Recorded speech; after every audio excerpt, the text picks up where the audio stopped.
News 18 India।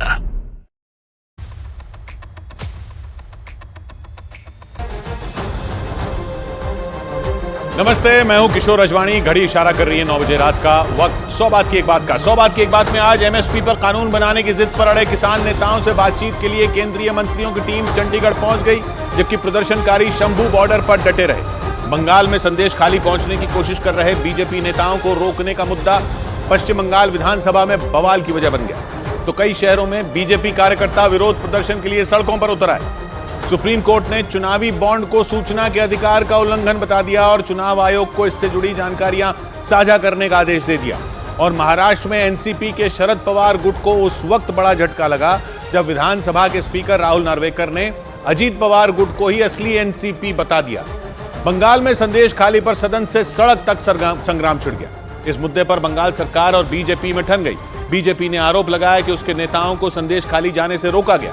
संदेश खाली में आदिवासी समुदाय की महिलाओं ने आरोप लगाया कि टीएमसी नेता शाहजहां शेख और उनके साथियों ने न केवल उनकी जमीनों पर कब्जा किया, बल्कि कई महिलाओं का यौन शोषण भी किया। और इसी बात पर ममता सरकार पर भड़के बंगाल बीजेपी अध्यक्ष सुकांत मजूमदार एक रोज पहले संदेश खाली जाने की कोशिश में घायल तक हो गए थे।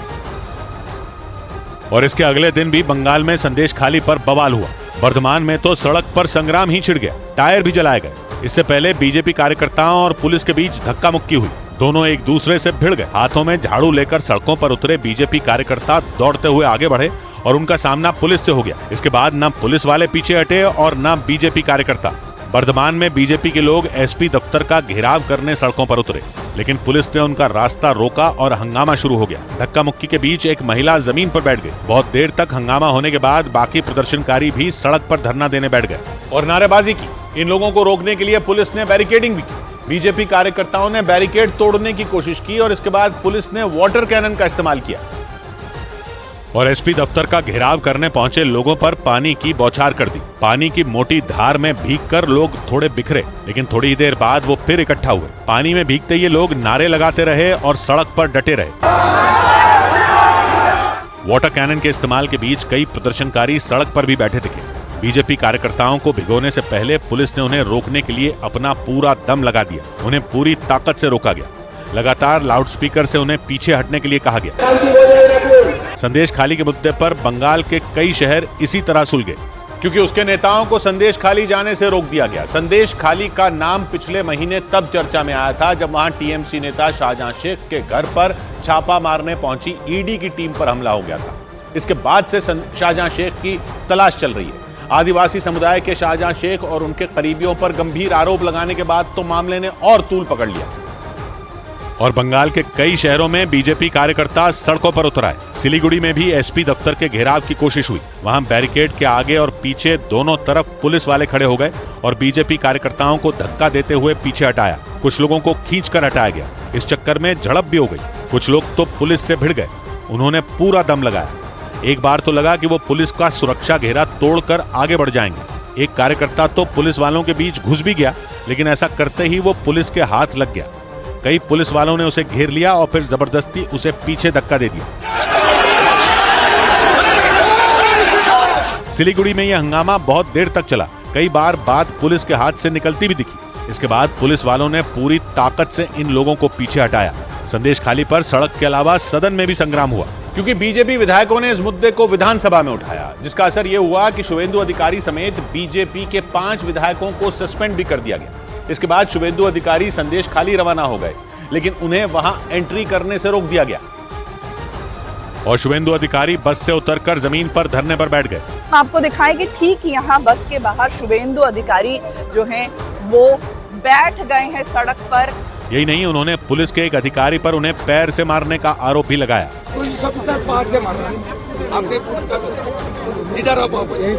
संदेश खाली में धारा 144 लगाई गई है, इसलिए नियमों का ध्यान रखते हुए शुवेंदु और बीजेपी के 3 विधायक ही वहां जाने के लिए निकले, लेकिन संदेश खाली की सीमाओं पर कड़ी सुरक्षा ने उनका रास्ता रोक दिया। इसके बाद शुवेंदु ने कुछ घंटों तक वहीं धरना दिया। उन्होंने इस मामले पर अदालत जाने का भी ऐलान किया और अपना धरना खत्म कर दिया, लेकिन संदेश खाली पर सियासी बयानबाजी जारी रही। इस मामले में बीजेपी और टीएमसी ने एक दूसरे पर ताबड़तोड़ हमले किए और ममता बनर्जी ने विधानसभा में बीजेपी पर निशाना साधा। সারা দেশ জ্বলছে, বিজেপি হাসছে। ममता का ये बयान आते ही बीजेपी का भी जवाब आ गया।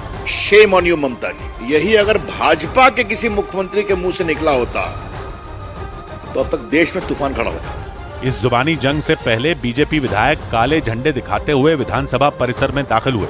शुभेंदु अधिकारी की अगुवाई में इन विधायकों ने सदन के बाहर धरना भी दिया। उधर बिहार बोर्ड की 10वीं की परीक्षा के पहले ही दिन कई छात्रों के आंसू छलक आए, क्योंकि परीक्षा केंद्रों पर देर से पहुंचने की वजह से उन्हें गेट पर ही रोक दिया गया। और बिहार में ऐसा एक जगह नहीं हुआ, बल्कि कई परीक्षा केंद्रों से ऐसी खबरें आई। लेकिन जमुई के एक परीक्षा केंद्र से आई तस्वीरों में वहां देर से पहुंचने वाले कुछ छात्र फूट फूट कर रोते दिखे। खराब हो जाए प्लीज, समय नहीं है, जितना देर से हम रिक्वेस्ट कर रहे हैं। उन छात्रों ने पहले गेट पर खड़े गार्ड के सामने हाथ पैर जोड़े और उससे अंदर जाने देने की गुहार लगाई। काहे लगा रहे सर? अरे हम लोग को पास जाने दो दीजिए सर।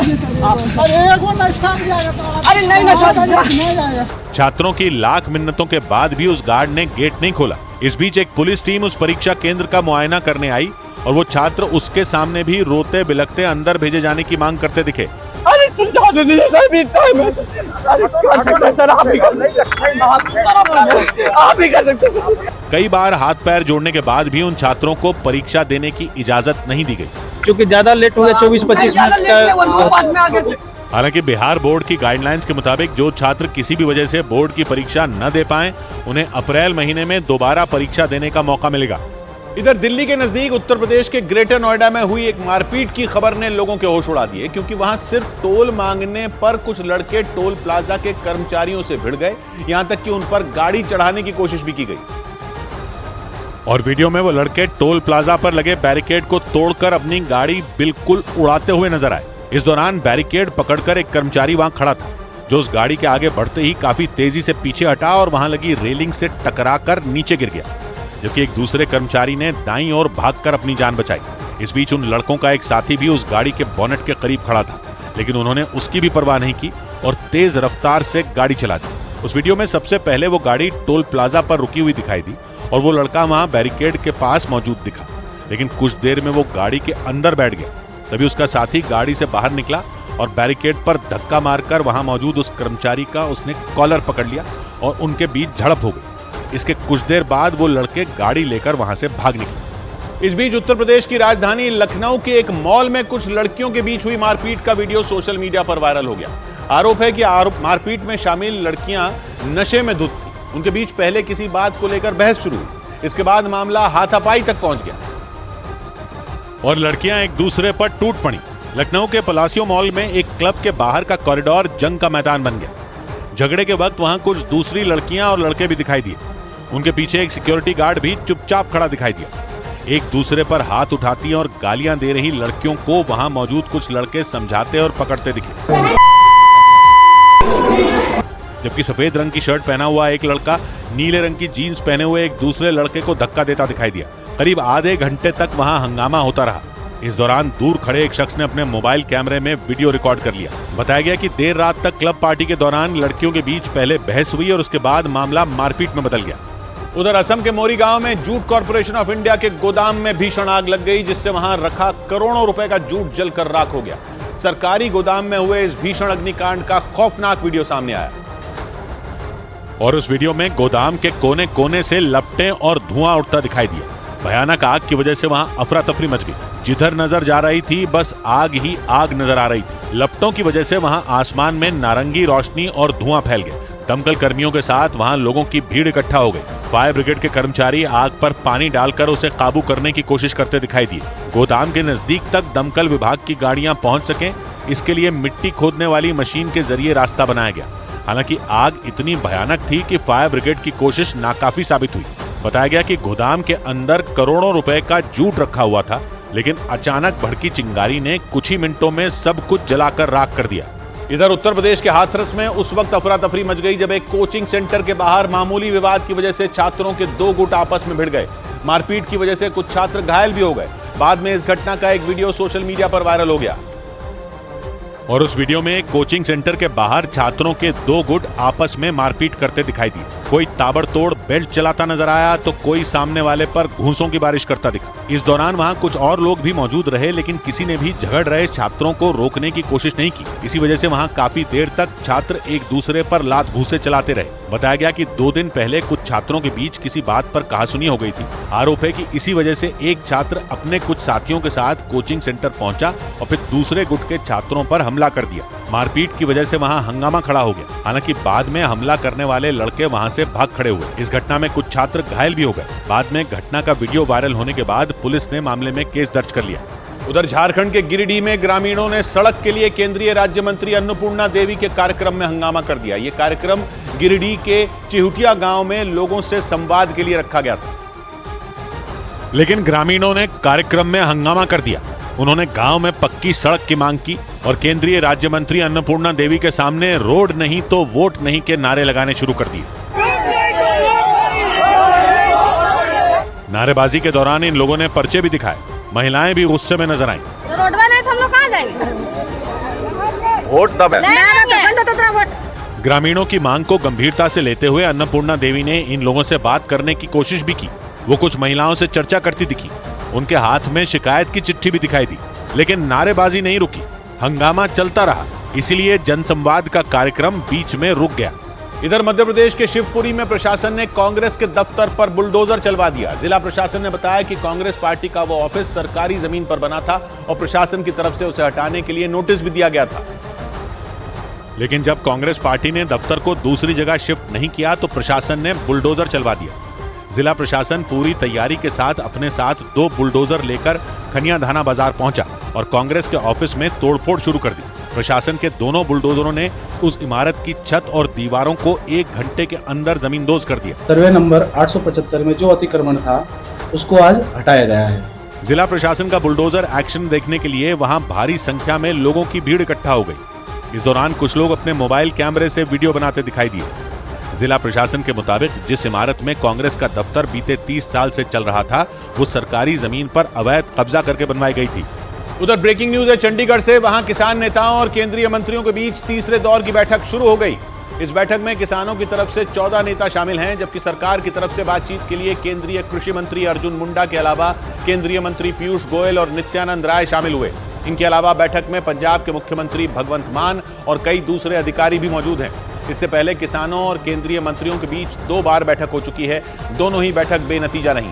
इसलिए ये उम्मीद की जा रही है कि तीसरे दौर की इस बैठक में किसान और केंद्र सरकार के बीच बात बन सकती है। चमन हमारे साथ जुड़ रहे हैं वहां से, क्या खबर आ रही है वहां से? जी किशोर, देखिए जो किसानों के साथ जो केंद्र सरकार की जो मीटिंग होनी थी वो 5 बजे का समय तय किया था, लेकिन जो मीटिंग है वो अभी कुछ देर पहले ही, लगभग आधे घंटा पहले ही शुरू हुई है। और इस वक्त जो है पंजाब के मुख्यमंत्री भगवंत मान और पंजाब के कैबिनेट मंत्री हरपाल सिंह चीमा और केंद्र से आए हुए तीनों मंत्री जो है किसानों के साथ जो है बैठक कर रहे हैं। और जो किसान जो दिल्ली कूच को लेकर जो किसानों का आह्वान था उस पर जो है अभी फिलहाल जो है जो सहमति जो है किसानों की तरफ से जो है वो केंद्र सरकार को बताई जा रही है कि इस मामले का जो हल है वो निकाला जाए। और केंद्र के मंत्री भी जो है इस जो किसानों के जो आंदोलन, जो दिल्ली कूच आंदोलन का आह्वान किसानों की तरफ से किया था, उसका जो समाधान है उसके लिए जो है अभी फिलहाल जो है बैठक जो है जारी है। शुक्रिया जवान आपका। उधर किसान आंदोलन के तीसरे दिन पंजाब के अलग अलग शहरों में ट्रेन रोककर किसानों ने लोगों की परेशानियां बढ़ा दी। ट्रेन रोकने के लिए बड़ी संख्या में किसान पटरियों पर बैठ गए। किसान संगठनों ने ट्रेन रोकने का फैसला इसलिए लिया क्योंकि पंजाब और हरियाणा के बीच मौजूद शंभू बॉर्डर पर पुलिस ने किसानों को रोकने के लिए उन पर आंसू गैस के गोलों का इस्तेमाल किया।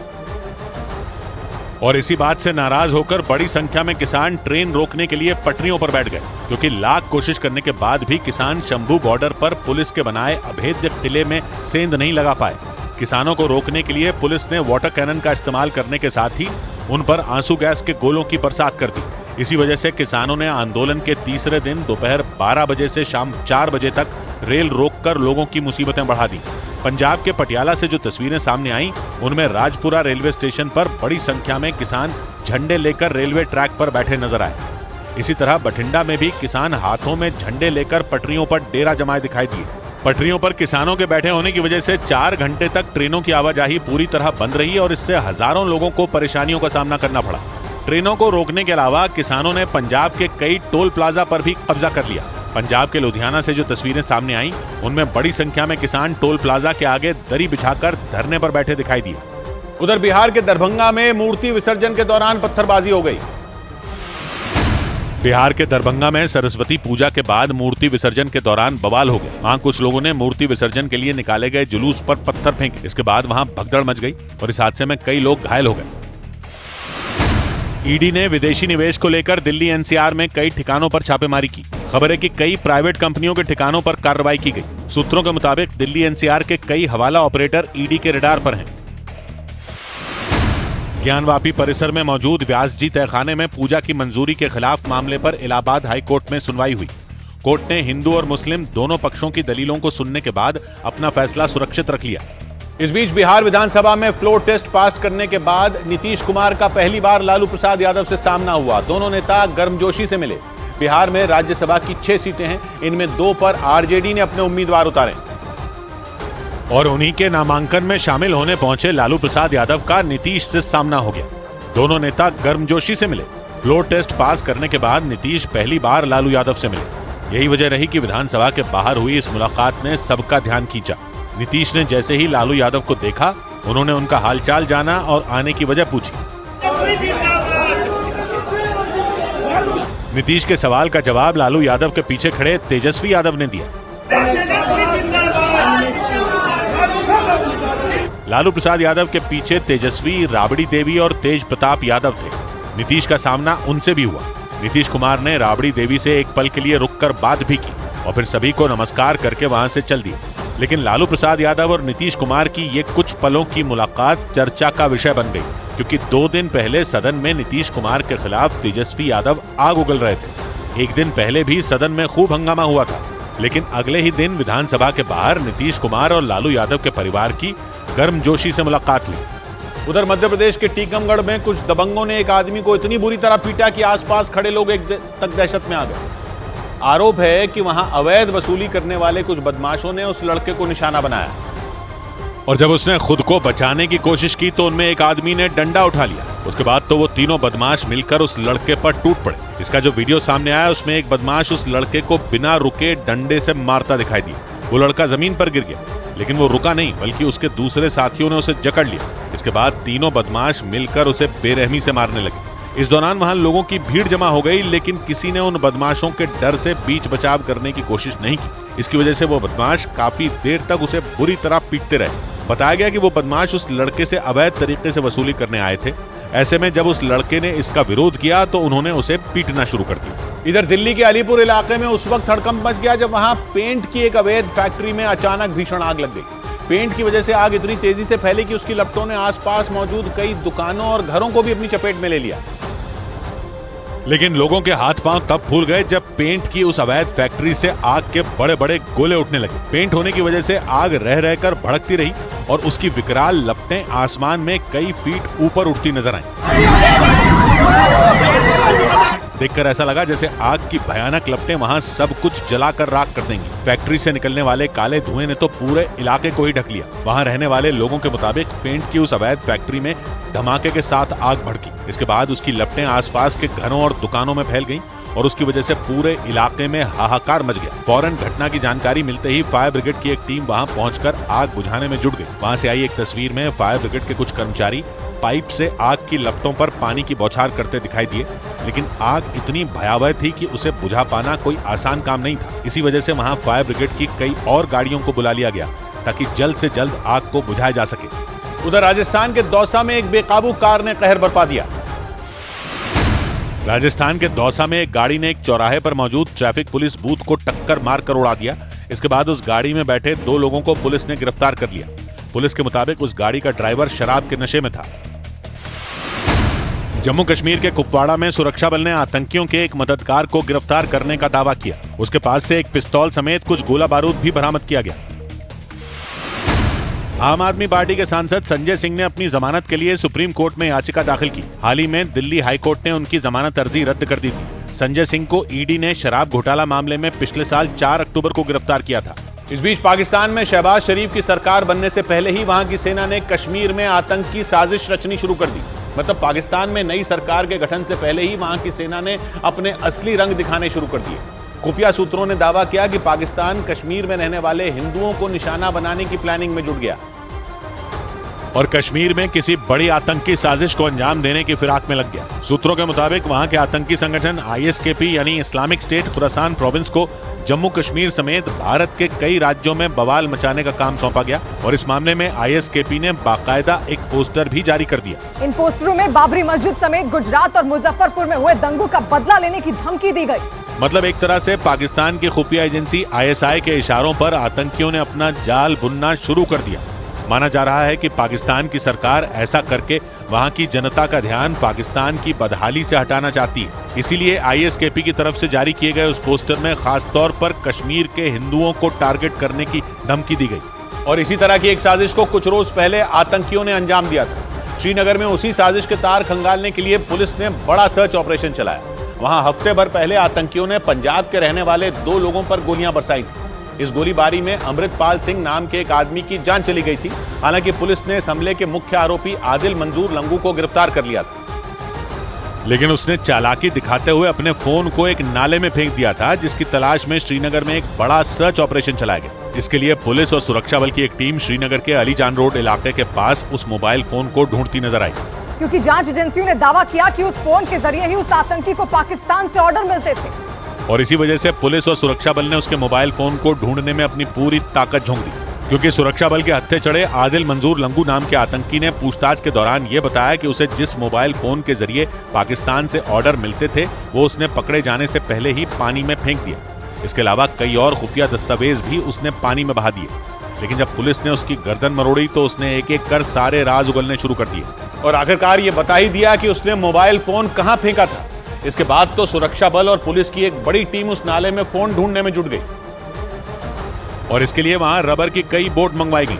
उन नावों में बैठकर जवानों ने उस पूरे नाले में तलाशी अभियान चलाया। जहां जहां मोबाइल होने की आशंका नजर आई वहां एक जाली को पानी के अंदर डालकर मोबाइल ढूंढने की कोशिश भी की गई। लेकिन जब इससे बात नहीं बनी तो गोताखोरों ने मोर्चा संभाला। हाईटेक मशीनों और मेटल डिटेक्टरों से उस मोबाइल को ढूंढने में पूरी ताकत झोंक दी गई और जहां मोबाइल होने की जरा भी गुंजाइश नजर आई गोताखोरों ने डुबकी लगा दी। इस दौरान वहां हथियारबंद जवान भी तैनात रहे, क्योंकि आशंका ये थी कि कहीं राज खुलने के डर से उस आतंकी के साथी इस ऑपरेशन में अड़ंगा न लगा दें। माना जा रहा है कि आतंकी आदिल मंजूर लंगू के उस फोन से कई गुत्थियां सुलझ सकती हैं। हो सकता है उस फोन के जरिए आतंक के नेटवर्क की तह तक जाने में कामयाबी भी मिल जाए। इसीलिए सुरक्षा बल और जम्मू कश्मीर पुलिस इस मामले में जरा सी भी कोताही नहीं बरतना चाहती।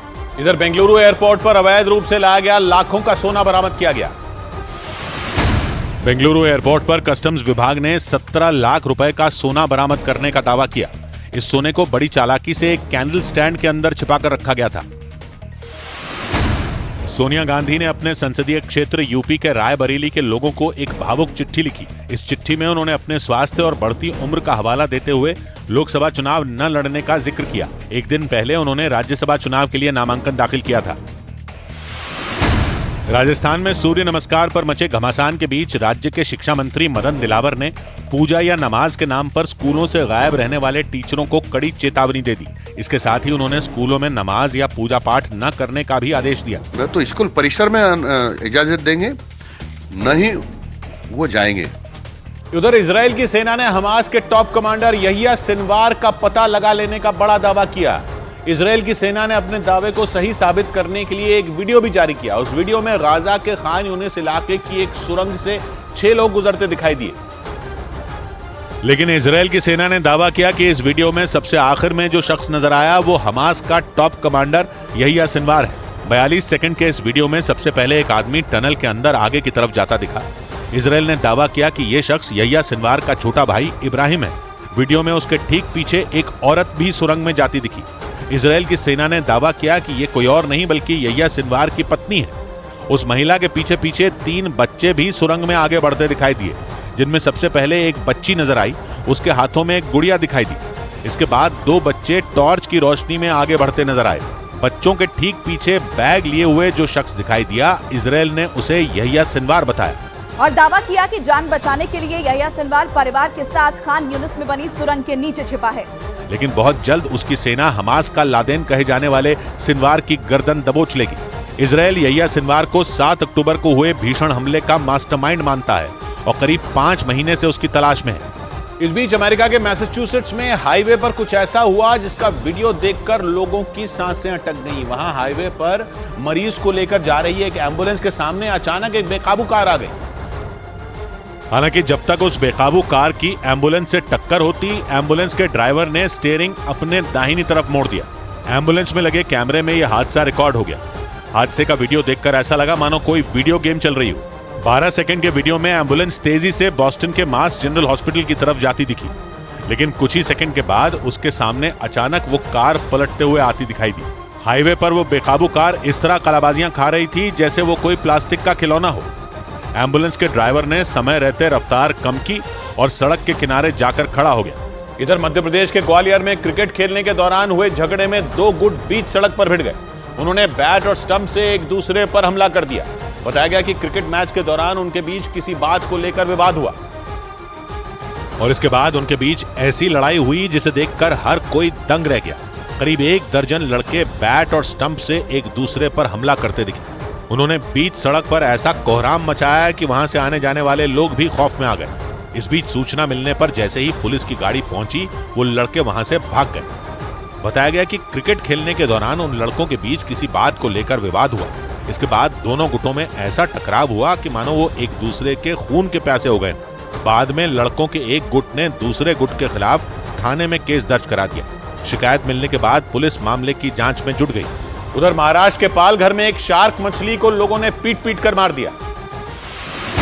महाराष्ट्र के पालघर में एक मछुआरे पर शार्क मछली ने हमला कर दिया। बाद में गुस्साए लोगों ने उस शार्क को पीट कर मार डाला। वो शार्क समंदर से भटककर वैतरणा नदी में आ गई थी। विपक्षी गठबंधन को एक और बड़ा झटका जम्मू कश्मीर से लगा। फारूक अब्दुल्ला ने साफ कर दिया कि उनकी पार्टी एनसी यानी नेशनल कॉन्फ्रेंस जम्मू कश्मीर में लोकसभा का चुनाव अकेले लड़ेगी। नेशनल कॉन्फ्रेंस अपने बलबूते पर लड़ेगी, इसमें कोई दो राय नहीं है। बीजेपी अध्यक्ष जेपी नड्डा ने गुजरात विधानसभा में राज्यसभा चुनाव के लिए नामांकन दाखिल कर दिया। उनके अलावा गुजरात से 3 और बीजेपी उम्मीदवारों ने इस चुनाव के लिए पर्चा भरा। इधर हैदराबाद में बदमाशों ने गहनों की एक दुकान में ऐसा उत्पात मचाया कि हर कोई दंग रह गया। वहां उन्होंने दुकानदार पर धारदार हथियार से हमला किया और इसके बाद दुकान में रखे लाखों के गहने लेकर भाग गए। इस घटना का खौफ से भर देने वाला वीडियो सामने आया और उस वीडियो में दिखा कि उस दुकानदार के गले पर धारदार हथियार से हमला कर दिया गया। इस हमले से कुछ देर पहले एक बदमाश उस दुकान में ग्राहक बनकर पहुंचा। दुकानदार उसे गहने दिखाई रहा था कि इतने में थैला लिए एक और बदमाश तेजी से दुकान में दाखिल हुआ। वहां पहुंचते ही वो दुकान के काउंटर पर चढ़ गया और उसने दुकानदार के साथ धक्का मुक्की शुरू कर दी। इसी बीच एक बार वो पीछे हटा और थैला रखने के बाद अपने साथी को ही एक थप्पड़ जड़ दिया। इसके बाद वो बदमाश दोबारा काउंटर पर चढ़ा और उसे पार कर गया। उसके हाथ में धारदार हथियार नजर आया। उसने दुकानदार पर तेजी से वार करना शुरू कर दिया। एक हमला तो दुकानदार की गर्दन पर भी किया गया। तीसरा बदमाश दुकान में पहुंचते ही गहनों को थैले में भरता दिखाई दिया। उसके साथी ने घायल दुकानदार को नीचे गिरा दिया और उसने भी गहनों को थैले में भरना शुरू कर दिया। और उन बेखौफ बदमाशों ने यह लूटपाट दिन दहाड़े की। बताया गया कि उन्होंने लूट से पहले उस दुकान की कई बार रेकी की और मौका मिलते ही उस दुकान पर हाथ साफ कर दिया और दुकानदार को घायल कर दुकान में रखे लाखों के गहने अपने थैले में भर लिए। थैला भरने के फौरन बाद 2 बदमाश भाग गए, लेकिन उनके साथी ने जमीन पर पड़े घायल दुकानदार को एक जोरदार लात मारी। बाद में वो भी वहां से निकलता दिखाई दिया। उसके दरवाजे पर पहुंचने से पहले ही दुकानदार खड़ा होने की कोशिश करता दिखा। ये देखते ही बदमाश लौट गया और उसने दुकानदार को बाहर न निकलने की धमकी दी। इसके बाद गहनों से भरा थैला लेकर वो भी फरार हो गया। हार वगैरह थे पूरा लेके चले गए उसे। दिन दहाड़े हुई इस वारदात की वजह से पूरे इलाके में सनसनी फैल गई। सूचना मिलते ही वहां पुलिस की एक टीम और कई बड़े अधिकारी पहुंच गए। उन्होंने आसपास के लोगों से पूछताछ की। बदमाशों को पकड़ने के लिए पुलिस उन सीसीटीवी तस्वीरों की भी मदद ले रही है जिनमें लूटपाट की वारदात रिकॉर्ड हुई। उधर यूरोप के देश इटली में गाजा पर इजराइल के हमलों के विरोध में हुए प्रदर्शन के दौरान जबरदस्त झड़प हो गई। वहां गुस्साए प्रदर्शनकारी पुलिस वालों से भिड़ गए और इसके बाद तो पुलिस और प्रदर्शनकारियों के बीच ऐसी झड़प हुई कि दोनों तरफ के कई लोग घायल हो गए। गाजा पर इजराइल के हमलों के विरोध में यह प्रदर्शन इटली के नापोली शहर में हुआ। प्रदर्शनकारी सैकड़ों की संख्या में वहां एक सरकारी इमारत के बाहर जमा हो गए। उन्होंने इजराइल पर गाजा में नरसंहार करने का आरोप लगाया और फिलिस्तीनियों के समर्थन में नारे लगाए। लेकिन बवाल तब बढ़ गया जब कुछ प्रदर्शनकारी वहां मौजूद पुलिस वालों से भिड़ गए। उन्होंने डंडों से वार किए। इसके बाद पुलिस ने भी पलटवार कर दिया। तस्वीरों में दिखा कि पुलिस से टकराव के बीच एक महिला प्रदर्शनकारी का चेहरा खून से लथपथ हो गया। इस झड़प में 5 पुलिसकर्मियों और 5 प्रदर्शनकारियों के घायल होने की भी खबरें आई। इस बीच अमेरिका के एक स्कूल में हुई गोलीबारी से दहशत मच गई। अमेरिका के जॉर्जिया में एक स्कूल में हुई गोलीबारी ने पूरे अमेरिका को दहला दिया। उस स्कूल में एक हमलावर हथियार लेकर घुसा और उसने ताबड़तोड़ फायरिंग कर दी। इस फायरिंग में 4 छात्रों को गोली लगी, जिससे वो घायल हो गए। यूएई के बाद पश्चिम एशिया के एक और मुस्लिम देश बहरीन में भी एक हिंदू मंदिर बनेगा। ये मंदिर भी अबू धाबी में बने मंदिर की तरह विशाल होगा। खबर है कि बहरीन सरकार की ओर से मंदिर के लिए जमीन पहले ही दी जा चुकी है और जल्द ही मंदिर का निर्माण कार्य भी शुरू हो जाएगा। सचिन तेंदुलकर अपनी पत्नी अंजलि के साथ ताजमहल देखने पहुंचे। कड़ी सुरक्षा के बीच पहुंचे सचिन तेंदुलकर को वहां देखकर लोगों की भारी भीड़ इकट्ठा हो गई। इधर बिहार के भागलपुर में चोरी के आरोपियों की पिटाई का एक ऐसा वीडियो वायरल हुआ जिसने लोगों को चौंका कर रख दिया, क्योंकि आरोपियों की पिटाई के बाद कुछ लोग उन्हें खींचकर एक ट्रेन में अपने साथ ले गए। ये घटना भागलपुर के नवगछिया रेलवे स्टेशन की बताई गई। पिटाई का वीडियो इंटरनेट पर वायरल हो गया और उस वीडियो में दिखा कि एक रेलवे प्लेटफॉर्म पर लोगों की भीड़ ने 2 लोगों की बुरी तरह पिटाई कर दी। किसी ने लात मारी तो कोई थप्पड़ बरसाता दिखाई दिया। नीली शर्ट वाले आरोपी को तो कई लोगों ने घेर कर पीटा। इस दौरान वहां कुछ पुलिस वाले भी दिखाई दिए, लेकिन उन्होंने मारपीट रोकने की कोशिश नहीं की। जिन लोगों की पिटाई की गई, भीड़ में कुछ लोग उन्हें चोर बताते सुने गए। उस प्लेटफॉर्म पर तब तक ये बवाल चलता रहा जब तक वहां खड़ी ट्रेन रवाना नहीं हुई। ट्रेन के चलते ही कुछ लड़के उन लोगों को अपने साथ खींचकर ट्रेन में ले गए। मारपीट की यह घटना भागलपुर के नवगछिया रेलवे स्टेशन की बताई गई। उधर अमेरिका की कैंसस सिटी में जश्न के दौरान हुई गोलीबारी से पूरे अमेरिका में सनसनी फैल गई। वहां रविवार को हुए अमेरिकी फुटबॉल लीग के फाइनल मैच को कैंसस सिटी चीफ्स टीम ने जीता, जिसकी खुशी में एक दिन पहले हजारों लोग जश्न मनाने सड़कों पर उतर आए। और इसी दौरान एक हमलावर ने वहां मौजूद लोगों पर जबरदस्त फायरिंग कर दी।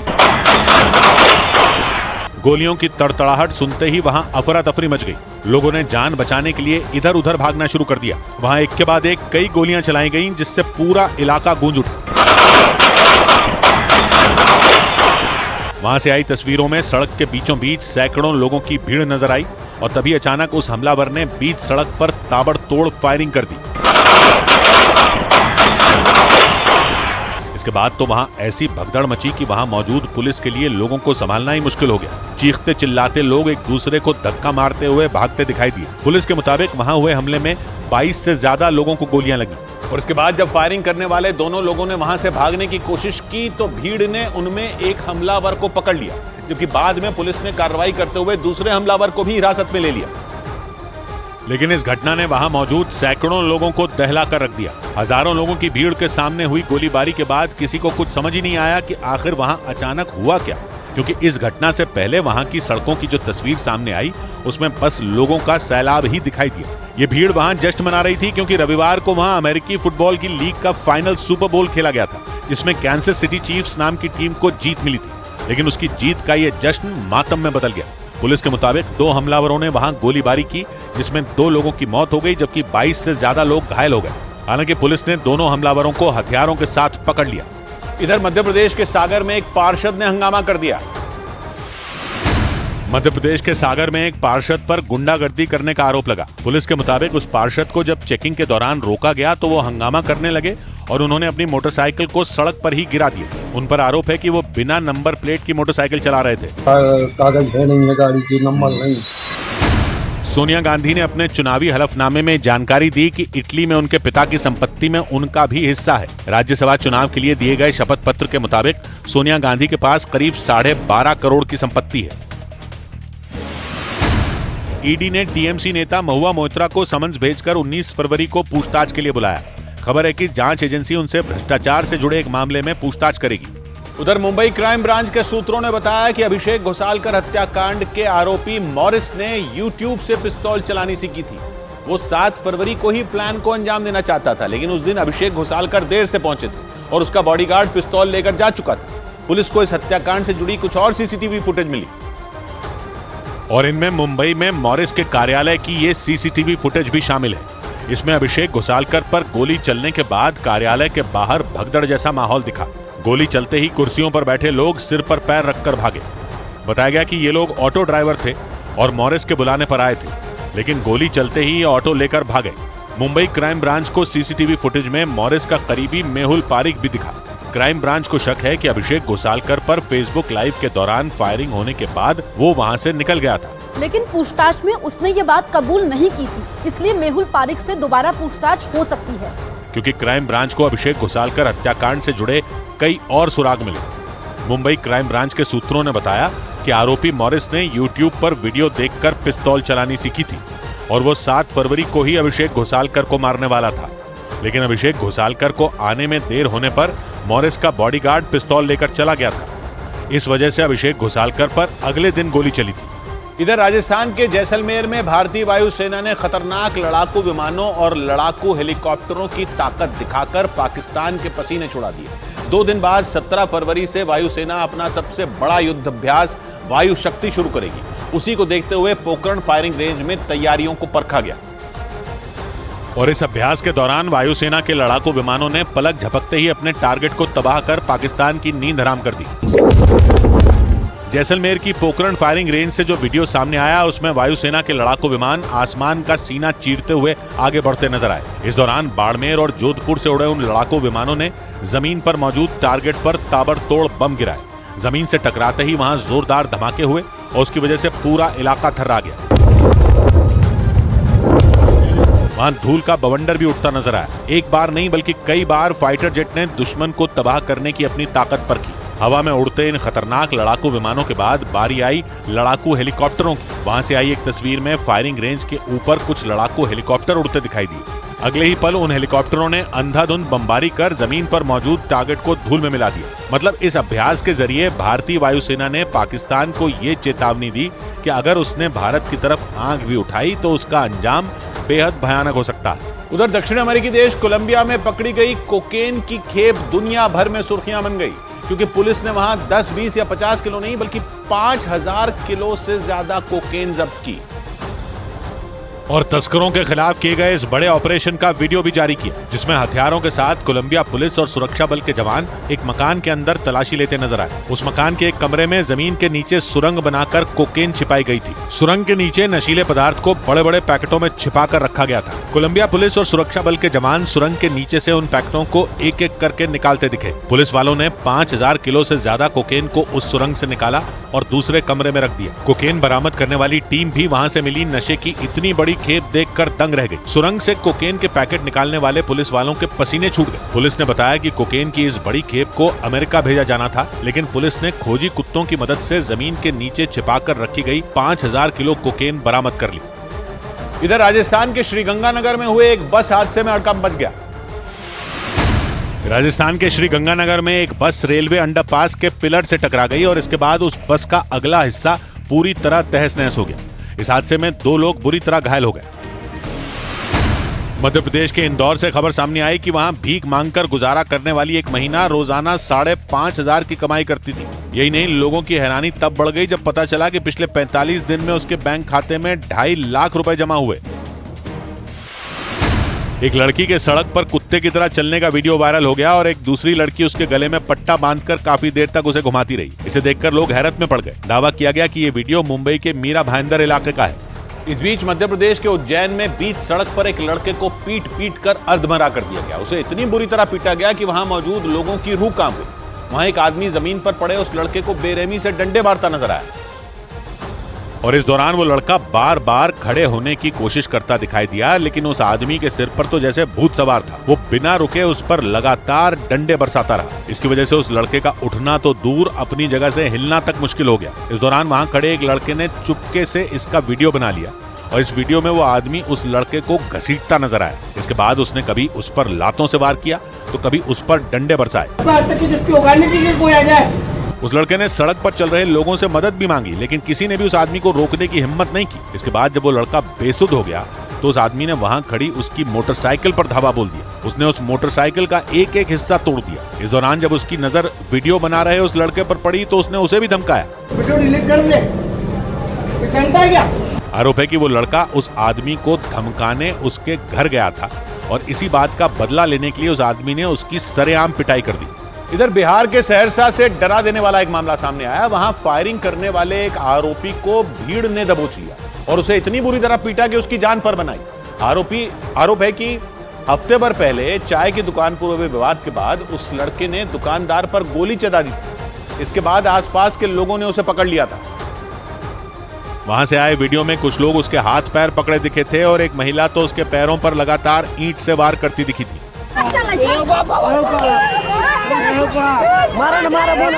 इस दौरान उन लोगों ने उस लड़के के दोनों हाथ और एक पैर को रस्सी से बांध दिया था और कुछ लोग उस पर लगातार लाठियां चलाते दिखाई दिए थे।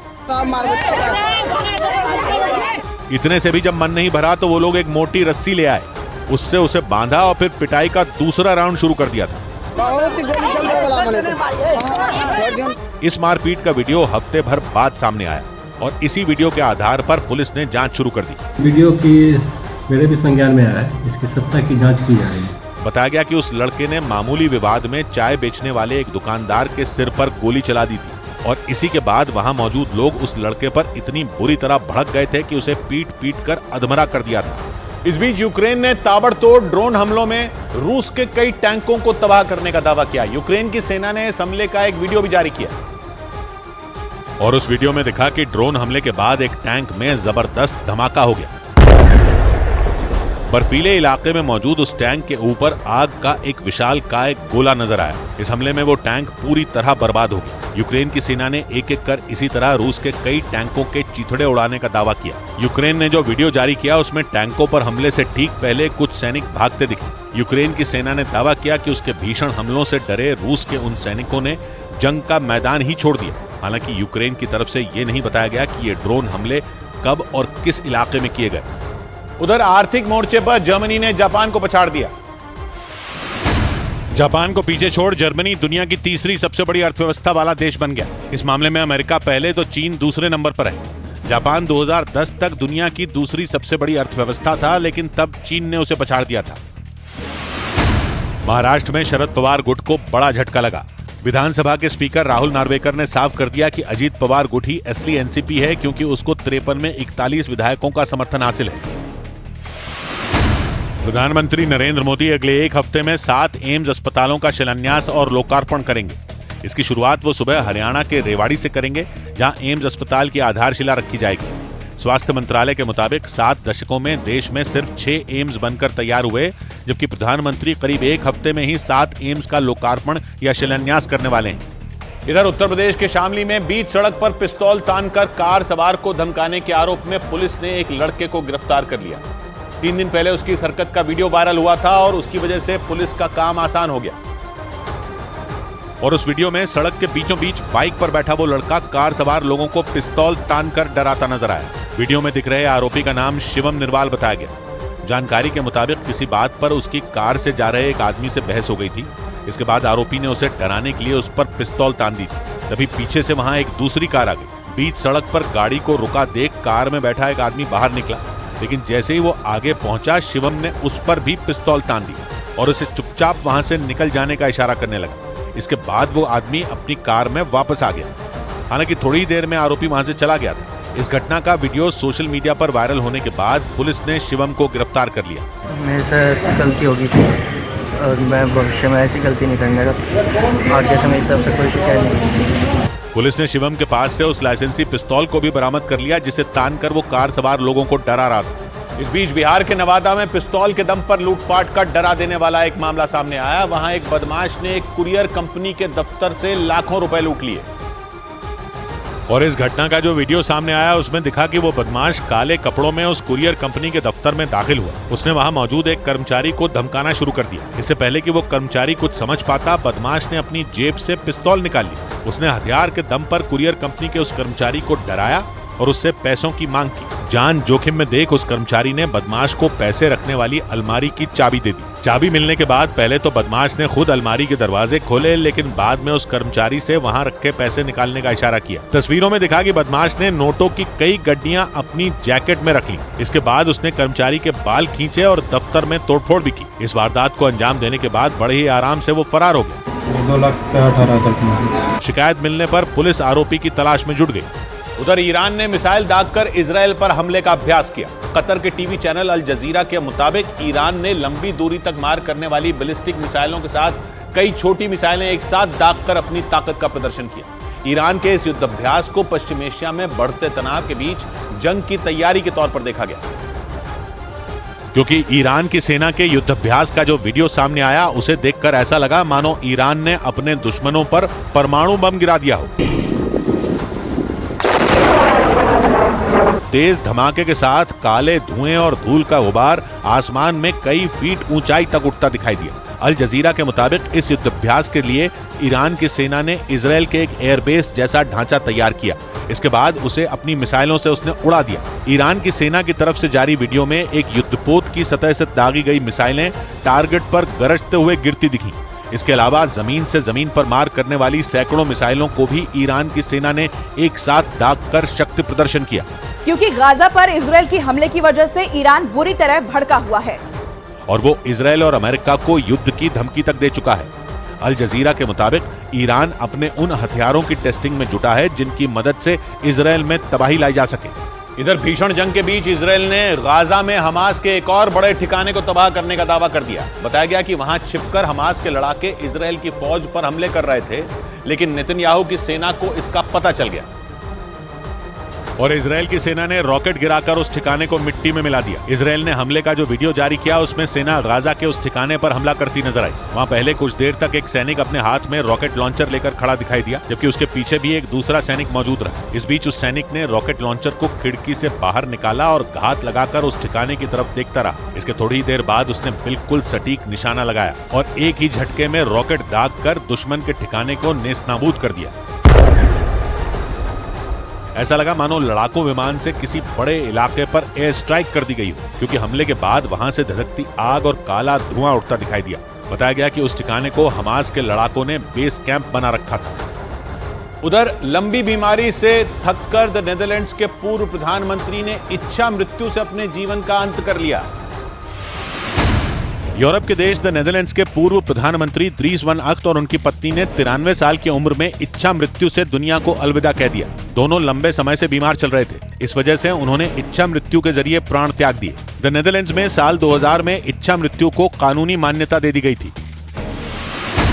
टीएमसी नेता मिमी चक्रवर्ती ने बतौर सांसद अपने पद से इस्तीफा दे दिया। उन्होंने अपने संसदीय क्षेत्र जादवपुर में पार्टी के स्थानीय नेताओं के व्यवहार को लेकर नाखुशी जताई और अपना इस्तीफा मुख्यमंत्री ममता बनर्जी को सौंप दिया। I had already given my resignation letter to her. Did they accept करेंगी? सुप्रीम कोर्ट ने चुनावी बॉन्ड योजना को असंवैधानिक करार देते हुए इस पर रोक लगा दी। इतना ही नहीं, सुप्रीम कोर्ट ने चुनावी बॉन्ड की योजना को सूचना के अधिकार के खिलाफ बताया। स्कीम में यह नहीं पता लगता था कि किस पार्टी को बॉन्ड के जरिए कितने रुपए दिए गए और किसने दिए। महाभारत टीवी सीरियल में कृष्ण का किरदार निभाने वाले एक्टर नीतीश भारद्वाज ने अपनी पत्नी आईएएस अधिकारी स्मिता भारद्वाज के खिलाफ पुलिस में शिकायत की। उन्होंने आरोप लगाया कि उनकी पत्नी ने 2 बेटियों को किडनैप कर लिया है। इसके साथ ही उन्होंने मानसिक प्रताड़ना का भी आरोप लगाया। 2 बेटियां जो 11 वर्ष की हैं, उनका मानसिक उत्पीड़न, अपने पिता से उनको अलग करना। उधर इजरायल ने हमास की कैद से 2 बंदूकों को छुड़ाने के लिए चलाए गए सैन्य ऑपरेशन का एक वीडियो जारी किया। इजरायल के मीडिया के मुताबिक यह ऑपरेशन 3 रोज पहले गाजा के दक्षिणी इलाके में चलाया गया था और उसका वीडियो अब जारी किया गया।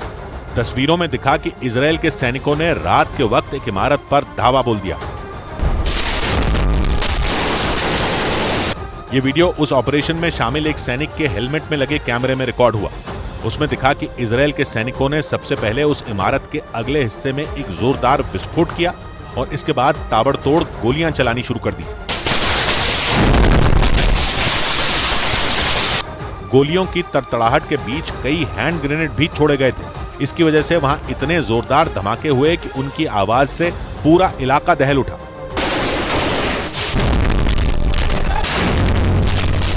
इजरायल के मीडिया के मुताबिक वहां की सेना को उस इमारत में हमास के लड़ाकों के छिपे होने की जानकारी मिली थी।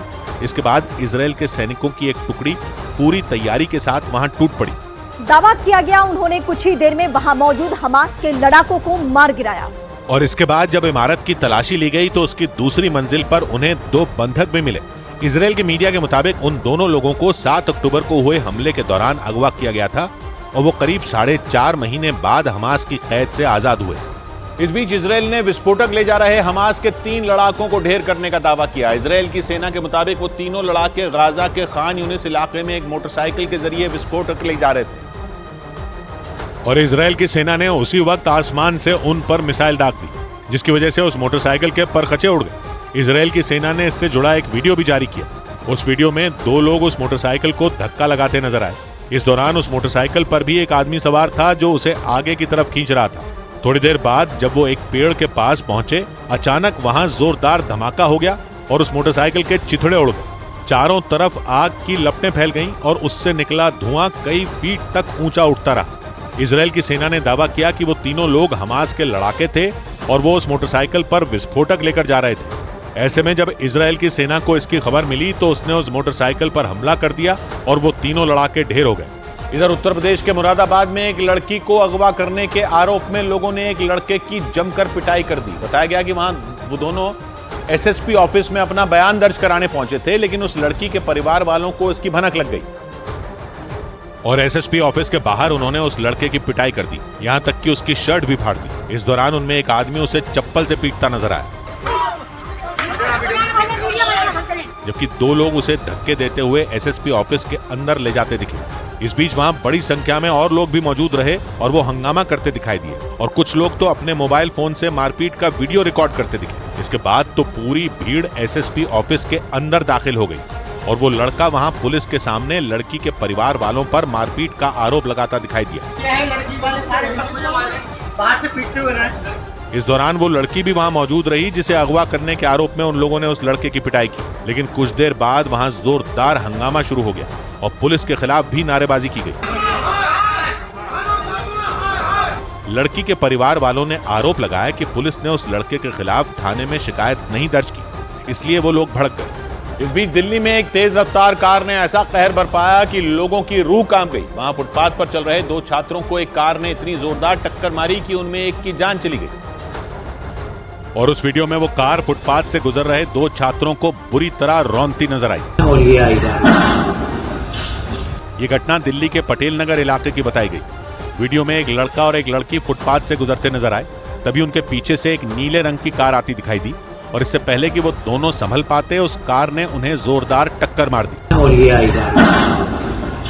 ऐसा होते ही वहां अफरा तफरी मच गई। चारों तरफ से लोग भागकर उन दोनों को बचाने आए, क्योंकि जिस तरह से उस कार ने उन दोनों को रौंदा उनका बचना मुश्किल नजर आ रहा था।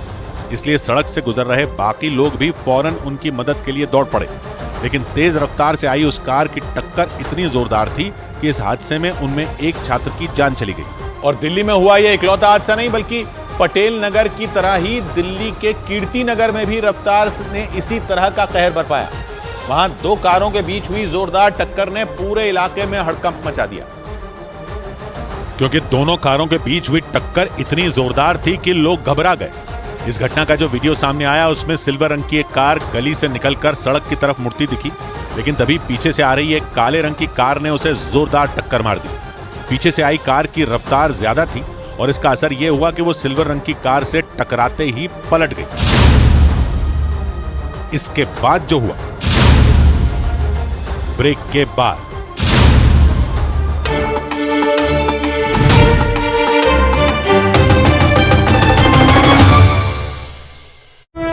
बंगाल सरकार और बीजेपी में ठन गई। बीजेपी ने आरोप लगाया कि उसके नेताओं को संदेश खाली जाने से रोका गया। संदेश खाली में आदिवासी समुदाय की महिलाओं ने आरोप लगाया कि टीएमसी नेता शाहजहां शेख और उनके साथियों ने न केवल उनकी जमीनों पर कब्जा किया, बल्कि कई महिलाओं का यौन शोषण भी किया। और इसी बात पर ममता सरकार पर भड़के बंगाल बीजेपी अध्यक्ष सुकांत मजूमदार एक रोज पहले संदेश खाली जाने की कोशिश में घायल तक हो गए थे और इसके अगले दिन भी बंगाल में संदेश खाली पर बवाल हुआ। वर्धमान में तो सड़क पर संग्राम ही छिड़ गया, टायर भी जलाए गए। इससे पहले बीजेपी कार्यकर्ताओं और पुलिस के बीच धक्का मुक्की हुई। दोनों एक दूसरे से भिड़ गए। हाथों में झाड़ू लेकर सड़कों पर उतरे बीजेपी कार्यकर्ता दौड़ते हुए आगे बढ़े और उनका सामना पुलिस से हो गया। इसके बाद न पुलिस वाले पीछे हटे और न बीजेपी कार्यकर्ता।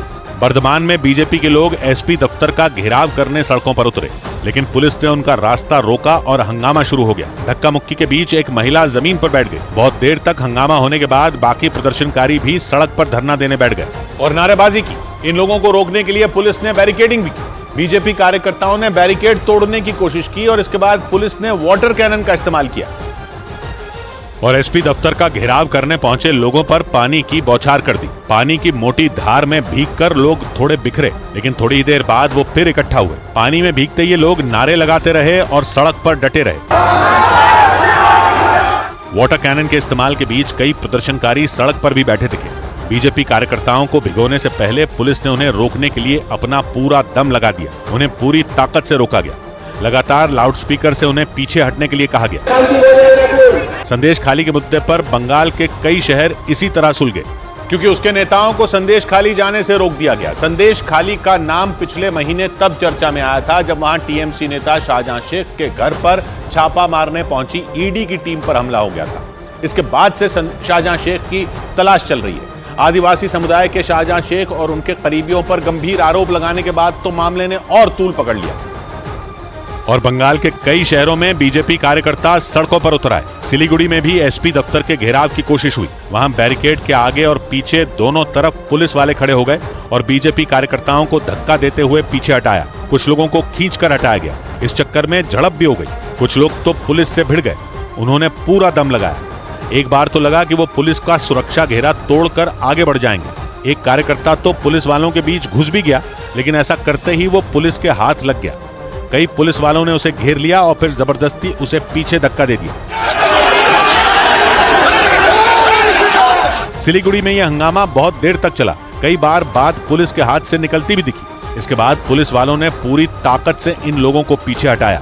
संदेश खाली पर सड़क के अलावा सदन में भी संग्राम हुआ, क्योंकि बीजेपी विधायकों ने इस मुद्दे को विधानसभा में उठाया, जिसका असर यह हुआ कि शुवेंदु अधिकारी समेत बीजेपी के 5 विधायकों को सस्पेंड भी कर दिया गया। इसके बाद शुवेंदु अधिकारी संदेश खाली रवाना हो गए, लेकिन उन्हें वहां एंट्री करने से रोक दिया गया और शुवेंदु अधिकारी बस से उतरकर जमीन पर धरने पर बैठ गए। आपको दिखाएं कि ठीक यहाँ बस के बाहर शुवेंदु अधिकारी जो हैं वो बैठ गए हैं सड़क पर। यही नहीं, उन्होंने पुलिस के एक अधिकारी पर उन्हें पैर से मारने का आरोप भी लगाया।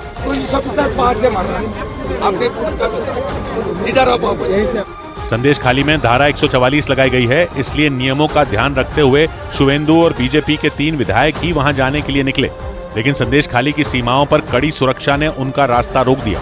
इसके बाद शुवेंदु ने कुछ घंटों तक वहीं धरना दिया। उन्होंने इस मामले पर अदालत जाने का भी ऐलान किया और अपना धरना खत्म कर दिया, लेकिन संदेश खाली पर सियासी बयानबाजी जारी रही। इस मामले में बीजेपी और टीएमसी ने एक दूसरे पर ताबड़तोड़ हमले किए और ममता बनर्जी ने विधानसभा में बीजेपी पर निशाना साधा। सारा देश জ্বলছে, बीजेपी हंसছে। ममता का ये बयान आते ही बीजेपी का भी जवाब आ गया। शेम ऑन यू ममता जी, यही अगर भाजपा के किसी मुख्यमंत्री के मुंह से निकला होता तो अब तक देश में तूफान खड़ा होता। इस जुबानी जंग से पहले बीजेपी विधायक काले झंडे दिखाते हुए विधानसभा परिसर में दाखिल हुए। शुवेंदु अधिकारी की अगुवाई में इन विधायकों ने सदन के बाहर धरना भी दिया। उधर बिहार बोर्ड की 10वीं की परीक्षा के पहले ही दिन कई छात्रों के आंसू छलक आए, क्योंकि परीक्षा केंद्रों पर देर से पहुंचने की वजह से उन्हें गेट पर ही रोक दिया गया। और बिहार में ऐसा एक जगह नहीं हुआ, बल्कि कई परीक्षा केंद्रों से ऐसी खबरें आई। लेकिन जमुई के एक परीक्षा केंद्र से आई तस्वीरों में वहां देर से पहुंचने वाले कुछ छात्र फूट फूट कर रोते दिखे। प्लीज समय नहीं है, जितना देर से हम रिक्वेस्ट कर रहे हैं। उन छात्रों ने पहले गेट पर खड़े गार्ड के सामने हाथ पैर जोड़े और उससे अंदर जाने देने की गुहार लगाई। लगा रहे सर, अरे हम लोग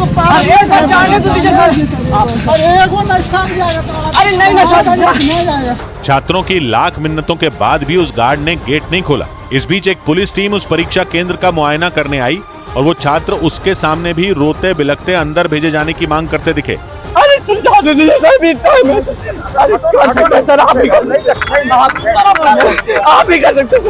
कई बार हाथ पैर जोड़ने के बाद भी उन छात्रों को परीक्षा देने की इजाजत नहीं दी गई, क्योंकि ज्यादा लेट हो गया, 24-25 मिनट। हालांकि बिहार बोर्ड की गाइडलाइंस के मुताबिक जो छात्र किसी भी वजह से बोर्ड की परीक्षा न दे पाएं, उन्हें अप्रैल महीने में दोबारा परीक्षा देने का मौका मिलेगा। उधर असम के मोरी गांव में जूट कॉर्पोरेशन ऑफ इंडिया के गोदाम में भीषण आग लग गई, जिससे वहां रखा करोड़ों रुपए का जूट जलकर राख हो गया। सरकारी गोदाम में हुए इस भीषण अग्निकांड का खौफनाक वीडियो सामने आया और उस वीडियो में गोदाम के कोने कोने से लपटें और धुआं उठता दिखाई दिया। भयानक आग की वजह से वहां अफरा तफरी मच गई। जिधर नजर जा रही थी बस आग ही आग नजर आ रही थी। लपटों की वजह से वहां आसमान में नारंगी रोशनी और धुआं फैल गया। दमकल कर्मियों के साथ वहां लोगों की भीड़ इकट्ठा हो गई। फायर ब्रिगेड के कर्मचारी आग पर पानी डालकर उसे काबू करने की कोशिश करते दिखाई दिए। गोदाम के नजदीक तक दमकल विभाग की गाड़ियां पहुंच सकें, इसके लिए मिट्टी खोदने वाली मशीन के जरिए रास्ता बनाया गया। हालांकि आग इतनी भयानक थी कि फायर ब्रिगेड की कोशिश नाकाफी साबित हुई। बताया गया कि गोदाम के अंदर करोड़ों रुपए का जूट रखा हुआ था, लेकिन अचानक भड़की चिंगारी ने कुछ ही मिनटों में सब कुछ जलाकर राख कर दिया। उधर झारखंड के गिरिडीह में ग्रामीणों ने सड़क के लिए केंद्रीय राज्य मंत्री अन्नपूर्णा देवी के कार्यक्रम में हंगामा कर दिया। यह कार्यक्रम गिरिडीह के चिहुटिया गांव में लोगों से संवाद के लिए रखा गया था, लेकिन ग्रामीणों ने कार्यक्रम में हंगामा कर दिया। उन्होंने गांव में पक्की सड़क की मांग की और केंद्रीय राज्य मंत्री अन्नपूर्णा देवी के सामने रोड नहीं तो वोट नहीं के नारे लगाने शुरू कर दिए। नारेबाजी के दौरान इन लोगों ने पर्चे भी दिखाए। महिलाएं भी गुस्से में नजर आईं। तो रोडवा नहीं तो हम लोग कहाँ जाएंगे? वोट तब है। ग्रामीणों की मांग को गंभीरता से लेते हुए अन्नपूर्णा देवी ने इन लोगों से बात करने की कोशिश भी की। वो कुछ महिलाओं से चर्चा करती दिखी। उनके हाथ में शिकायत की चिट्ठी भी दिखाई दी, लेकिन नारेबाजी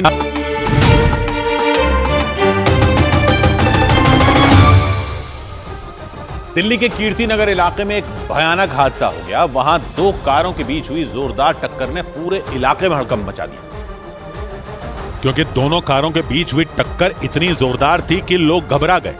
इस घटना का जो वीडियो सामने आया उसमें सिल्वर रंग की एक कार गली से निकलकर सड़क की तरफ मुड़ती दिखी, लेकिन तभी पीछे से आ रही एक काले रंग की कार ने उसे जोरदार टक्कर मार दी। पीछे से आई कार की रफ्तार ज्यादा थी और इसका असर यह हुआ कि वो सिल्वर रंग की कार से टकराते ही पलट गई और डिवाइडर से रगड़ खाते हुए काफी दूर तक घिसटती चली गई। दूसरी तरफ सिल्वर रंग की कार ने भी टक्कर के बाद अपना बैलेंस खो दिया और वो जाकर सामने खड़ी कुछ मोटरसाइकिलों से जा भिड़ी। ऐसा होते ही आसपास के लोग फौरन उस कार की तरफ दौड़े। उन दोनों कारों में हुई टक्कर इतनी जोरदार थी कि दोनों कारों का हुलिया बिगड़ गया। जो कार टक्कर के बाद पलटी उसका दायां हिस्सा मतलब ड्राइवर की तरफ वाला हिस्सा पूरी तरह बर्बाद हो गया। शीशे तो ऐसे चकनाचूर हुए कि उनका नामो निशान तक नहीं बचा। बताया गया कि इस हादसे में उस कार में बैठे एक 27 साल के लड़के की जान भी चली गई। इधर उत्तर प्रदेश के गोंडा से हैरान कर देने वाला एक मामला सामने आया। वहां जमीन विवाद में दो पक्षों के बीच जमकर फायरिंग हुई। बताया गया दोनों पक्षों के बीच रास्ते को लेकर विवाद था। पहले उनके बीच कहासुनी हुई, फिर उनके बीच पत्थर चलने शुरू हो गए और इससे पहले कि कोई कुछ समझ पाता, उनमें एक आदमी बंदूक लेकर अपनी छत पर पहुंचा और उसने हवा में गोली दाग दी।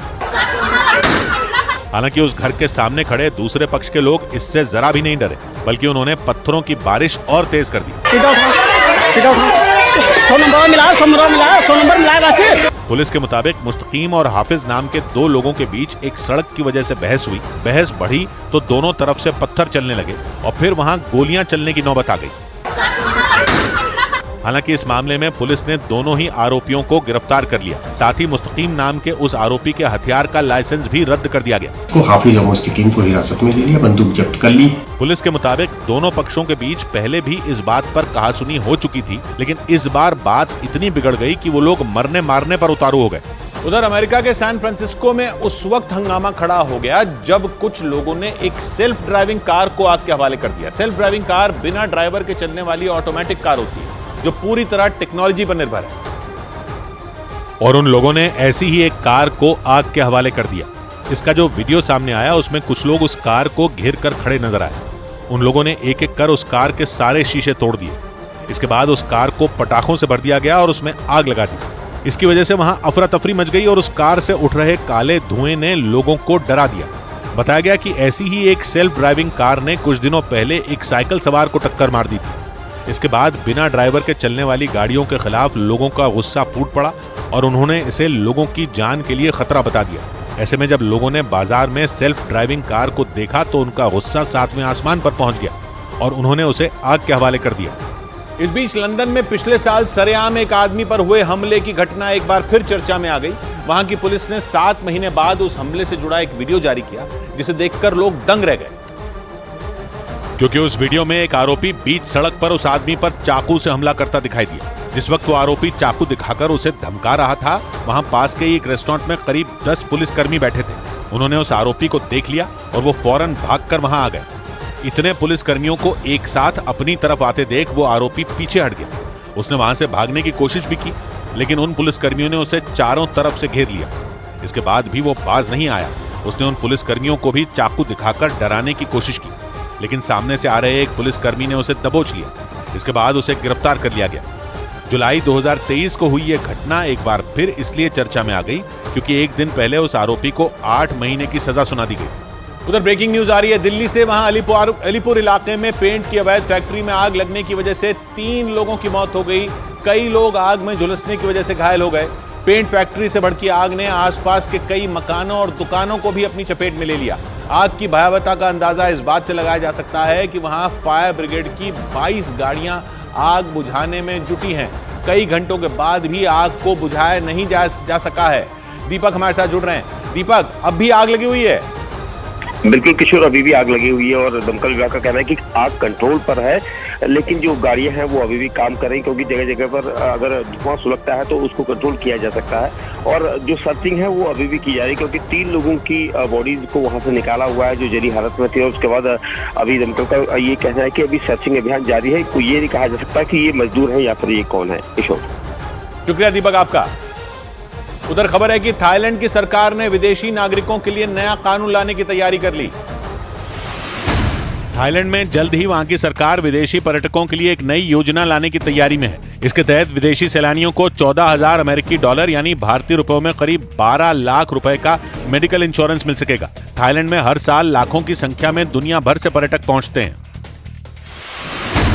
झारखंड के पूर्व मुख्यमंत्री हेमंत सोरेन को 14 दिन की न्यायिक हिरासत में जेल भेज दिया गया। जमीन घोटाला मामले में गिरफ्तार हेमंत सोरेन से ईडी ने 13 दिन तक पूछताछ की।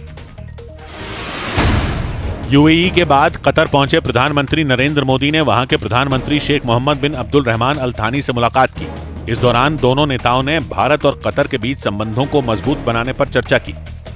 इस बीच बिहार के नवादा में रेल की पटरी पर एक ट्रैक्टर को फंसा देख लोगों के हाथ पांव फूल गए, क्योंकि जिस वक्त वो ट्रैक्टर वहां फंसा उसी वक्त उस पटरी पर एक ट्रेन भी आ गई और इसके बाद तो वहां खलबली मच गई। लोगों ने उस ट्रैक्टर को निकालने के लिए धक्का लगाना शुरू कर दिया, लेकिन वो ट्रैक्टर टस से मस नहीं हुआ। ऐसे में उस ट्रेन को और करीब आते देख वो लोग बुरी तरह डर गए। हालांकि वहां मौजूद कुछ लोग वक्त रहते उस ट्रेन को रुकने का इशारा कर चुके थे, जिसकी वजह से वो ट्रेन उस ट्रैक्टर से टकराने से पहले ही रुक गई। इसके बाद उन लोगों ने उस ट्रैक्टर को निकालने के लिए अपनी पूरी ताकत झोंक दी और आखिरकार वो ट्रैक्टर वहां से निकल गया। बताया गया कि इसके 15 मिनट बाद वो ट्रेन भी वहां से गुजर गई। आरोप है कि रास्ता बंद होने के बावजूद उस ट्रैक्टर के ड्राइवर ने रेलवे ट्रैक पार करने की कोशिश की और इसी हड़बड़ी में उसके ट्रैक्टर का एक पहिया वहां फंस गया। इसके बाद रेलवे पुलिस को इसकी जानकारी दी गई, लेकिन जब तक पुलिस वहां पहुंची उस ट्रैक्टर का ड्राइवर वहां से फरार हो गया। इधर उत्तर प्रदेश के बागपत में एक आदमी ने एक ई रिक्शा वाले की बुरी तरह पिटाई कर दी, और वो भी सिर्फ इसलिए क्योंकि वो ई रिक्शा रास्ता पार करते वक्त उसकी कार से टकरा गया।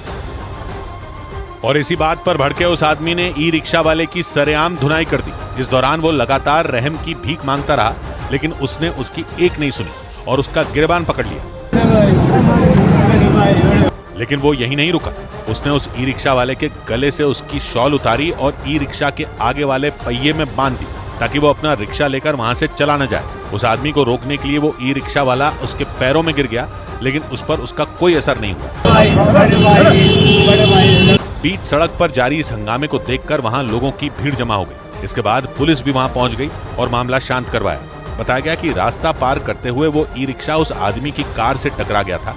बस इसी बात पर वो आदमी बुरी तरह भड़क गया और उसने बीच सड़क पर उसकी पिटाई कर दी। इधर बल्लेबाज सरफराज खान के डेब्यू करते ही उनके पिता की आंखें चला गईं।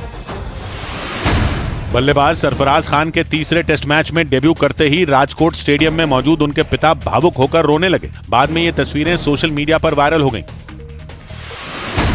दिल्ली विधानसभा का बजट सत्र मार्च के पहले हफ्ते तक के लिए बढ़ा दिया गया। दिल्ली का बजट पेश होने में देरी की वजह से यह फैसला लिया गया।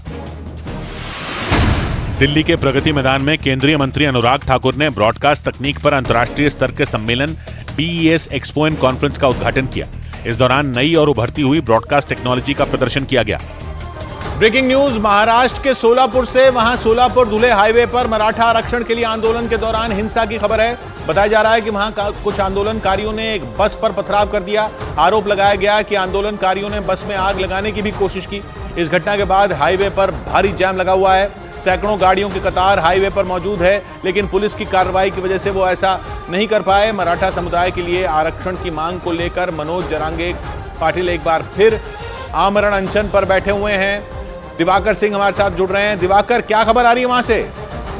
देखिए किशोर, महाराष्ट्र सरकार ने जिस तरह पिछले महीने आश्वासन दिया था कि मराठा आरक्षण को लेकर जल्दी फैसला लिया जाएगा, लेकिन उसके बाद से लगातार सरकार की तरफ से कोई आश्वासन नहीं मिल रहा है, जिसके चलते मराठा समाज जो है फिर से जो है वो आक्रामक हो चुका है। और इसी के चलते जो सोलापुर और धुले का हाईवे है वहां पर जो है एक बार फिर से पथराव हुआ है बसों पर, और बसों को जलाने की भी कोशिश की है मराठा समुदाय के लोगों ने, लेकिन पुलिस वहां पर मौजूद थी और पुलिस की सतर्कता के चलते जो है मराठा समाज के लोग इसको करने में नाकामयाब रहे।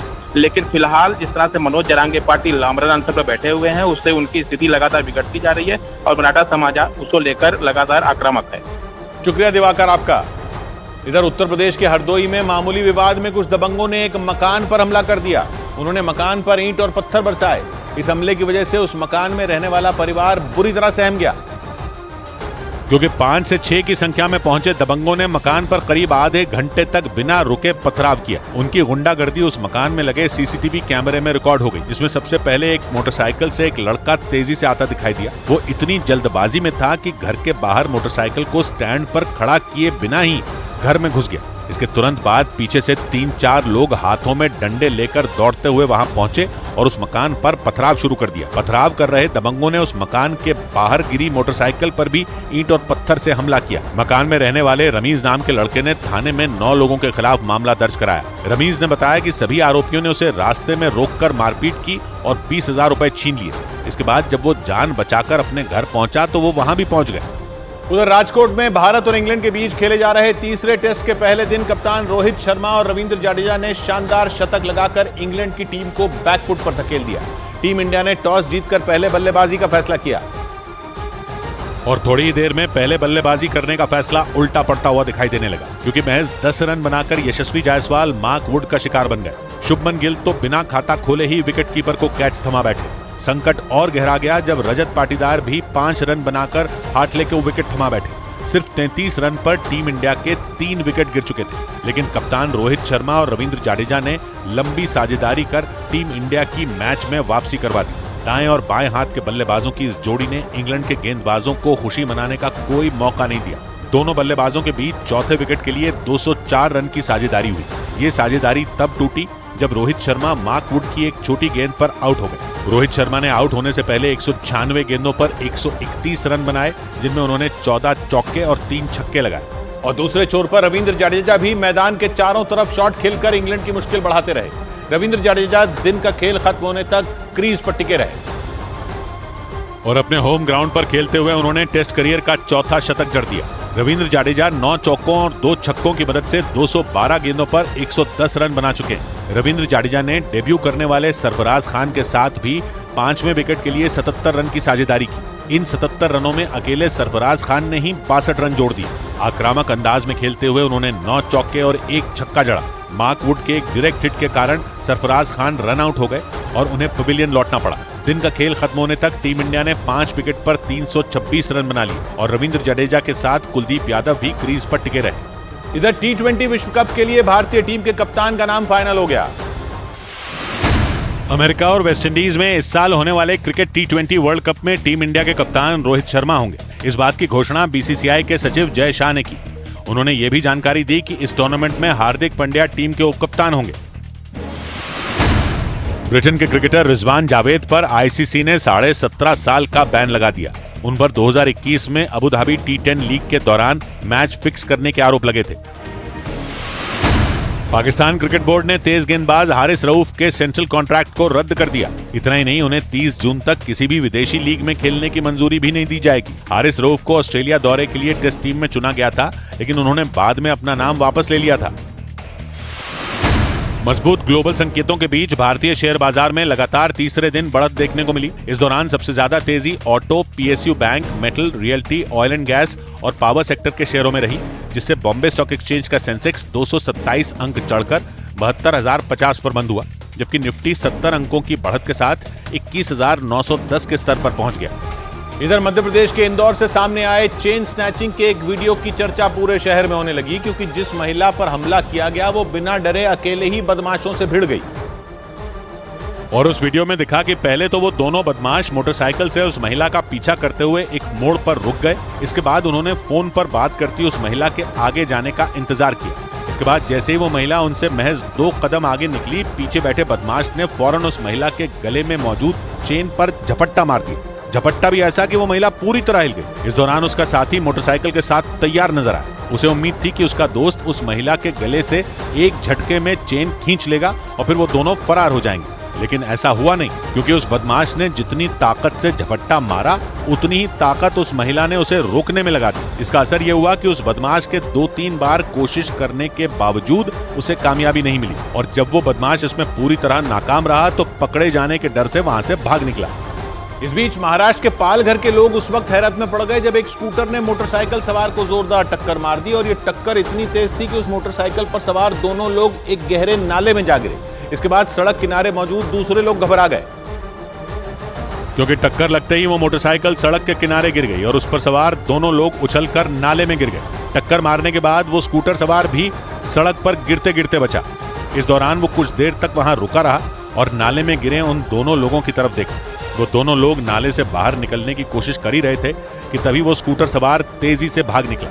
उसे भागते देख सड़क के किनारे खड़े कुछ लोग उसके पीछे दौड़ पड़े, लेकिन वो काफी आगे निकल चुका था। इसके बाद वहां कई गाड़ियां रुक गईं और कई लोग उन्हें नाले से बाहर निकालने के लिए उनके पास पहुंच गए। बताया गया कि वो स्कूटर सवार आगे जा रही बस को ओवरटेक करने की कोशिश कर रहा था, लेकिन सामने से आ रही उस मोटरसाइकिल से उसकी टक्कर हो गई। इधर दिल्ली के नरेला में भीषण आग ने कोहराम मचा दिया। वहां इंडस्ट्रियल एरिया में प्लास्टिक का सामान बनाने वाली एक फैक्ट्री में अचानक आग लग गई और फिर उसकी लपटें थोड़ी देर में बेकाबू होकर कई मंजिल तक फैल गईं। और आग की वजह से उस फैक्ट्री की कई खिड़कियों से काला धुआं ऊपर की ओर तेजी से उठता दिखा। कुछ देर तक तो उस फैक्ट्री की इमारत का ऊपर का हिस्सा दिखाई ही नहीं दिया। यहां तक कि पास की दूसरी इमारत को भी काले धुएं ने ढक दिया। लेकिन इसके बाद आग की खौफनाक लपटों ने लोगों को डरा कर रख दिया। उस फैक्ट्री में आग तेजी से फैल गई। ऐसा लगा वहां प्लास्टिक का सामान नहीं बल्कि विस्फोटक रखे गए। वहां आग बुझाने के लिए दमकल की गाड़ी भी मौजूद रही, लेकिन काफी देर तक भीषण आग पर काबू नहीं पाया जा सका। बताया गया कि आग की खबर लगते ही वहां काम कर रहे मजदूर फैक्ट्री से बाहर निकल गए और उनकी जान बच गई। उधर यूक्रेन ने रूस के एक जंगी जहाज को काला सागर में डुबो देने का दावा किया। यूक्रेन के मीडिया के मुताबिक उस जहाज पर आत्मघाती ड्रोन से हमले किए गए और इस हमले का जो वीडियो जारी किया गया उसमें उस जंगी जहाज पर भयंकर विस्फोट होता दिखा। समंदर में मौजूद उस जहाज के अगले हिस्से पर हमला किया गया। इसके बाद उसके ऊपर आग का एक बहुत बड़ा गोला नजर आया। यूक्रेन ने दावा किया कि तस्वीरों में दिख रहा ये युद्धपोत रूस का था, जिसे ड्रोन हमले में बर्बाद कर दिया गया। दावा किया गया कि इस जंगी जहाज पर उस वक्त हमला किया गया जब वो क्राइमिया की दक्षिणी सीमा के पास काला सागर से गुजर रहा था। यूक्रेन के मीडिया के मुताबिक रूस इस युद्धपोत का इस्तेमाल यूक्रेन तक सैनिक और गोला बारूद पहुंचाने के लिए कर रहा था, लेकिन यूक्रेन की सेना ने उसे आत्मघाती ड्रोन हमले में तबाह करने और समंदर में डुबो देने का दावा किया। हालांकि रूस ने इस हमले की पुष्टि नहीं की। उधर मुंबई में Lokmat Maharashtrian of the year award समारोह का आयोजन किया गया और मुंबई में गेटवे ऑफ इंडिया पर हुए समारोह में महाराष्ट्र के मुख्यमंत्री एकनाथ शिंदे, महाराष्ट्र सरकार के कई मंत्री और रिलायंस इंडस्ट्रीज के चेयरमैन मुकेश अंबानी मौजूद रहे। कार्यक्रम में मुकेश अंबानी की बेटी ईशा अंबानी को Maharashtrian of the year award से नवाजा गया। ईशा अंबानी रिलायंस इंडस्ट्रीज में नॉन एग्जीक्यूटिव डायरेक्टर और रिलायंस रिटेल वेंचर्स लिमिटेड की डायरेक्टर हैं। उन्हें साल 2024 के Maharashtrian of the year award के लिए special dynamic business person a true woman of substance के रूप में चुना गया। This recognition is very special to me because my mother, Srimati Neeta Mukesh Ambani, who is my biggest role model and inspiration, won this award in 2016. For our family, Maharashtra is more than just our home. It is our karma bhumi. वहां तक पांव है मेरे जहां तक है दरी मेरी, वहां तक पांव है मेरे जहां तक है दरी मेरी, इसी में सब समेटा है यही जादूगरी मेरी। सौगात की एक बात कही ललित ने, किसी को हो न हो लेकिन मुझे पूरा भरोसा है, पड़ेगी एक दिन बांसों पे भारी बांसुरी में। मिलते हैं कल, घड़ी जब इशारा करेगी 9 बजे रात का, वक्त फिर होगा 100 बात।